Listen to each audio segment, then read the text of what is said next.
এ ভাই সাহেব, হ্যাঁ ভাই সাহেব। মেলা দিন ধরে চিন্তা ভাবনা করতেছি যে একটা গপ করাম আপনার সাথে। কোহায়? তো গপটা যদি শুরু করি, হুম। তখন এক কাম করছিলাম। কি?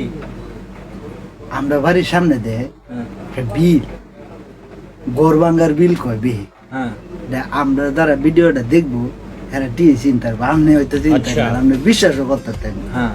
ठीक है এই বিলের মধ্যে ठीक है রাইতের বাজে 12টা ठीक है समझ गया গেছিলাম মাছ समझ गया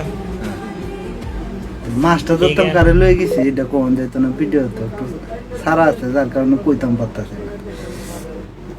গেছি রাইতের 12টা বাজে মাছ মারতাম, দুইজনে আবার কিতা জাল লইয়া যান নি, টানা যান দুইজন দুই সাইড দিয়ে ধরে, হ্যাঁ। পরে ধরে খেও মারে। লাইট লয়ে গেছে একটা সুডুতা, হ্যাঁ। কামটা কি করছি গোরবাঙ্গার বিলের মধ্যে যখন খেওটা ফালছি, হ্যাঁ। ইডে কি কার বাসার বা এই সব বলে। মাঝে তো এটা কি ধা দিয়ে হয়েছে কেন কি তা বুঝতেছি না। হ্যাঁ। কেউর মধ্যে যখন মুড়ছে সামা বড় বল উঠতে এই সব বনা।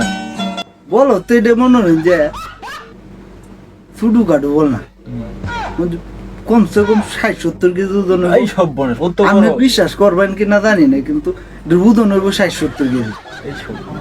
ভাই জন লই আইলাম এই বল, হুম। আব্বা উঠতে কই বল মারতাস না, এটা দেওড়া মাইরে লই আইছে। এই সব বনা। আমি বিষয়টা চিন্তা করতেছু এই সব বনা। যে এটা বলটা আনছি না দেওড়া আনছি। আমরা আগের দিন এই বেকাটাইছি হনকার চেরান কারণ কিতা কামাই কিতা করে কি না করে ठीक বুঝলি। है আমরা যদি মাছটা মারতাম বেশি তো কমসে কম 50-60 কেজির নিচে একটা মাছ মারছি। এই সব বনা। ওখানে বললাম মাছ মারবো তাক দূরে হতা, ডরা আগে নামে নামেই না। রাইতের 12টা বাজে তাক দূরে হতা। হুম। তে আমরা দিনকালে বিফার করছি বুঝছি নি। হ্যাঁ।